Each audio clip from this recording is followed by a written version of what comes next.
नमस्कार, हिमाचल समाचार में आपका स्वागत है। आज के मुख्य समाचार। मुख्यमंत्री ने राजभवन शिमला में राज्यपाल श्री शिव प्रताप शुक्ल से की शिष्टाचार भेंट। मुख्यमंत्री ने कहा, बरसात के दौरान आपदा प्रबंधन के लिए तैयारियां पूरी।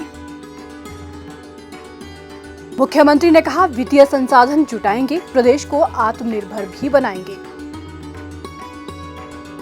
मुख्यमंत्री ने ऊना के अघलौर में 10 मेगावाट सौर ऊर्जा परियोजना का किया शिलान्यास। मुख्यमंत्री ने कहा, प्रदेश में पर्यटन को बढ़ावा देने के लिए प्रयासरत राज्य सरकार। मुख्यमंत्री ने अंदरौली में किया वाटर स्पोर्ट्स का निरीक्षण। और अब समाचार विस्तार से। मुख्यमंत्री ठाकुर सुखविंदर सिंह सुक्खू ने आज राजभवन शिमला में राज्यपाल श्री शिव प्रताप शुक्ल से भेंट की। ये एक शिष्टाचार भेंट थी। मुख्यमंत्री ठाकुर सुखविंदर सिंह सुक्खू ने आज शिमला में मीडिया से अनौपचारिक बातचीत के दौरान कहा कि प्रदेश सरकार ने बरसात के दृष्टिगत सभी तैयारियां पूरी कर ली हैं। सभी संबद्ध विभागों को किसी भी संभावित प्रतिकूल स्थिति से निपटने के लिए निरंतर सतर्क रहने के निर्देश दिए गए हैं। उन्होंने कहा कि आपदा प्रबंधन प्राधिकरण सभी विभागों के साथ समन्वय से कार्य कर रहा है। बीते वर्ष बरसात के मौसम के दौरान उत्पन्न स्थितियों के दृष्टिगत एहतियाती कदम उठाने के निर्देश दिए गए हैं। ठाकुर सुखविंदर सिंह सुक्खू ने कहा कि प्रदेश में चिन्हित किए गए विभिन्न स्थानों में पर्याप्त संख्या में श्रम शक्ति और मशीनरी तैनात की गई है। फील्ड स्टाफ और अन्य अधिकारियों को आपदा प्रबंधन से संबंधित प्रशिक्षण और मॉक ड्रिल से समय समय पर अभ्यास भी करवाए गए हैं। प्रदेश सरकार किसी भी प्राकृतिक आपदा की संभावित चुनौती से निपटने के लिए पूरी तरह से तैयार है।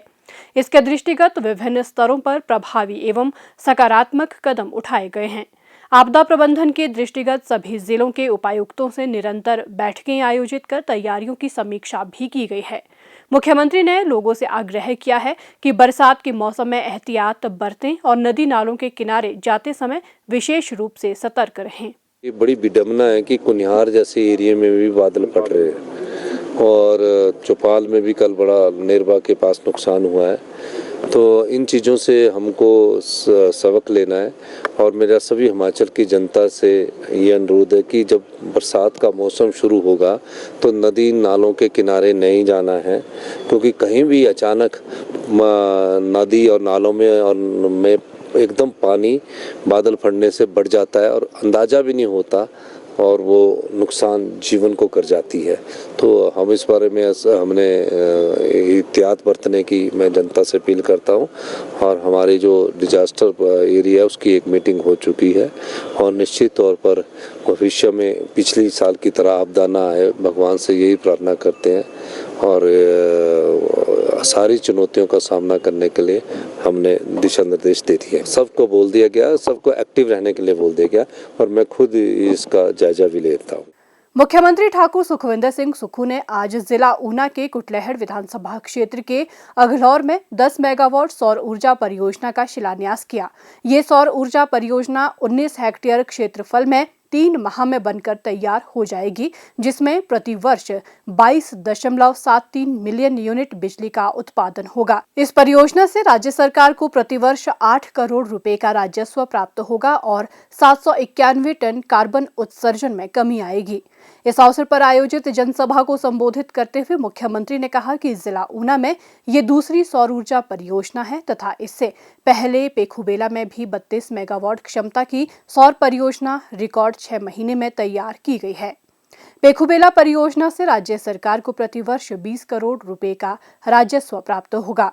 मुख्यमंत्री ने कहा कि हिमाचल प्रदेश विद्युत सरप्लस राज्य होने के बावजूद अक्टूबर से मार्च महीने तक बिजली खुले बाजार से खरीदता है, जिस पर लगभग 1500 करोड़ रुपए व्यय किए जाते हैं। पूरे देश में हमारे को कहा जाता था कि हम बिजली के क्षेत्र में सरप्लस राज्य है।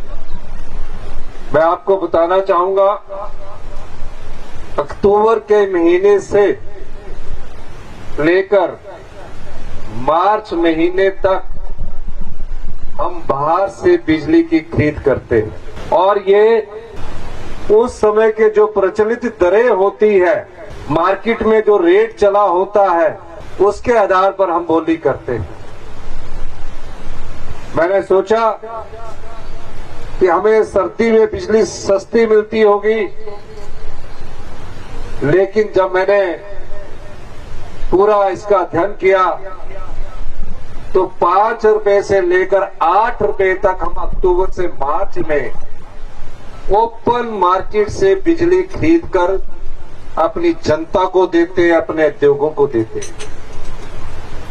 इस दृष्टि से कैसे हिमाचल प्रदेश आत्मनिर्भर होगा? तकरीबन 1500 करोड़ रुपए की हम बिजली बाहर से खरीदते।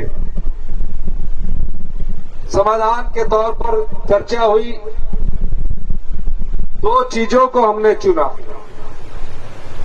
एक, भविष्य में कौन सी टेक्नोलॉजी ऐसी है जिसको हमको आगे लाना है। ग्रीन हाइड्रोजन के रूप में हमने उस टेक्नोलॉजी को अपनाने की शुरुआत कर दी और भारत सरकार के उपक्रम ऑयल इंडिया लिमिटेड के साथ हमारा उसका समझौता हो चुका है। दूसरी टेक्नोलॉजी सौर ऊर्जा का उत्पादन को बढ़ाना है और ऊना जिला को यह सौभाग्य प्राप्त हुआ है कि हिमाचल प्रदेश का सबसे बड़ा सौर ऊर्जा का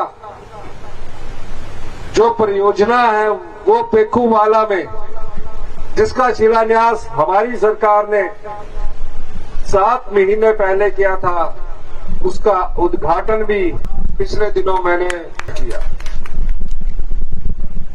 तकरीबन 20 करोड़ रुपए की उससे आय होगी और आज मैं इंदौर में 10 मेगावाट के सौर पावर परियोजना का शिलान्यास कर रहा हूं।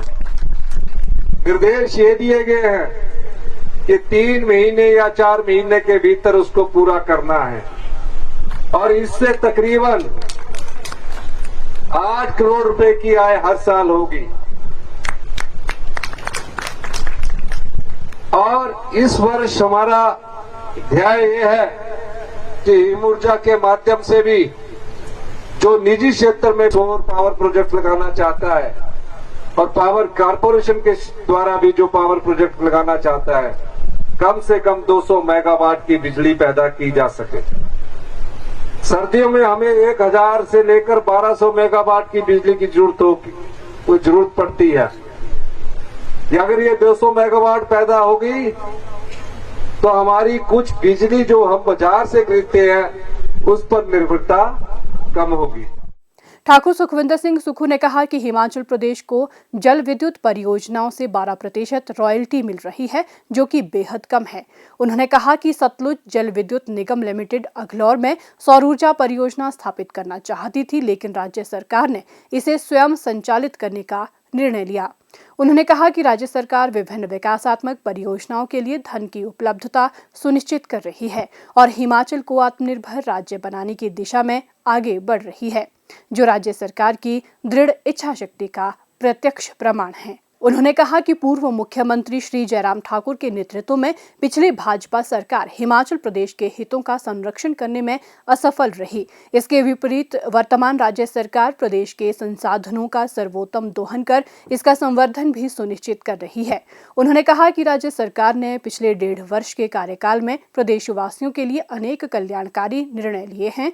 उन्होंने कहा कि राज्य सरकार की प्रतिबद्धता और दूरदर्शी निर्णयों से 1 वर्ष में हिमाचल प्रदेश को 2200 करोड़ रुपए की अतिरिक्त आय प्राप्त हुई है और इस धनराशि का उपयोग कर प्रदेश के लोगों के कल्याण के लिए योजनाएं बनाई जा रही हैं। राज्य सरकार ने प्रदेश के सरकारी कर्मचारियों के लिए पुरानी पेंशन योजना को बहाल किया और महिलाओं को प्रतिमाह 1500 रुपए प्रदान किए जा रहे हैं। उन्होंने कहा कि इंदिरा गांधी प्यारी बहना सुख सम्मान निधि योजना के तहत महिलाओं को प्रतिवर्ष 18,000 रुपए प्रदान किए जाएंगे। मुख्यमंत्री ने कुटलैहड़ विधानसभा उपचुनाव में कांग्रेस के प्रत्याशी श्री विवेक शर्मा को निर्वाचित करने के लिए क्षेत्र के लोगों का आभार व्यक्त करते हुए कहा कि वे ईमानदारी से क्षेत्र के तीव्र विकास के लिए हमेशा तत्पर रहते हैं। मुख्यमंत्री ठाकुर सुखविंदर सिंह सुक्खू ने आज जिला ऊना के कुटलैहड़ विधानसभा क्षेत्र के तहत अंदरौली में जल क्रीड़ा गतिविधियों का निरीक्षण किया। उन्होंने जिला प्रशासन की इन गतिविधियों को बढ़ावा देने के लिए सराहना की। राज्य सरकार हिमाचल प्रदेश को आत्मनिर्भर बनाने के लिए जल विद्युत तथा नवीनीकरण ऊर्जा के क्षेत्र के दोहन के साथ साथ पर्यटन क्षेत्र के विकास पर विशेष ध्यान दे रही है। हिमाचल प्रदेश में पर्यटन की अपार संभावनाएं हैं और राज्य सरकार पर्यटन को बढ़ावा देने के लिए हर संभव प्रयास कर रही है। उन्होंने कहा कि क्षेत्र को पर्यटन की दृष्टि से विकसित किया जाएगा ताकि यहां पर्यटकों की संख्या में वृद्धि हो सके। उन्होंने कहा कि पर्यटन हिमाचल प्रदेश की आर्थिकी का मुख्य आधार है तथा इससे युवाओं को रोजगार व स्वरोजगार के अवसर भी मिलते हैं। ठाकुर सुखविंदर सिंह सुक्खू ने कहा कि राज्य सरकार प्रदेश में धार्मिक, साहसिक तथा इको टूरिज्म को बढ़ावा दे रही है। राज्य सरकार ने आने वाले समय में प्रदेश में प्रतिवर्ष 5 करोड़ पर्यटकों को लाने का लक्ष्य रखा है और इसी लक्ष्य को ध्यान में रखते हुए आधारभूत सुविधाएं बढ़ाई जा रही है। बंगाना के जो लेक है इसका अवलोकन करने का मुझे मौका मिला और इनके बीच में जो एक टापू है उसका भी अवलोकन करने का विधायक हमारे विवेक शर्मा जी, सुदर्शन बबलू जी, विनोद सुल्तानपुर जी के नेतृत्व में मौका मिला और डिप्टी कमिश्नर यहाँ के जतिन जी और सारी चीज़ का देखा। इसके बाद जो अधिकारी आएंगे वो किस प्रकार इस क्षेत्र में टूरिज्म की एक्टिविटीज़ को बढ़ावा मिले, वाटर स्पोर्ट्स एक्टिविटीज़ को बढ़ावा मिले, 20-22 किलोमीटर की इस लंबी लेक में किस प्रकार की एक्टिविटीज़ होनी चाहिए, उस दृष्टि से आज मैंने ये समय निकाला है ताकि टूरिज्म सेक्टर को यहाँ बढ़ावा मिल सके और टूरिज्म के मैप पर भी उन्नाव उभर कर आए जिस प्रकार सौर परियोजना के मैप पर उन्नाव उभर कर आए। हिमाचल समाचार देखने के लिए सब्सक्राइब करें YouTube चैनल हिमाचल समाचार, लाइक करें Facebook page information and public relations department Himachal Pradesh और CMO हिमाचल, फॉलो करें X@DPRHP और CMO हिमाचल, फॉलो करें Instagram @DIPR हिमाचल और CMO हिमाचल, विजिट करें वेबसाइट www.himachalpr.gov.in। इस अंक में इतना ही, कल फिर होगी मुलाकात। दीजिए इजाजत, नमस्कार।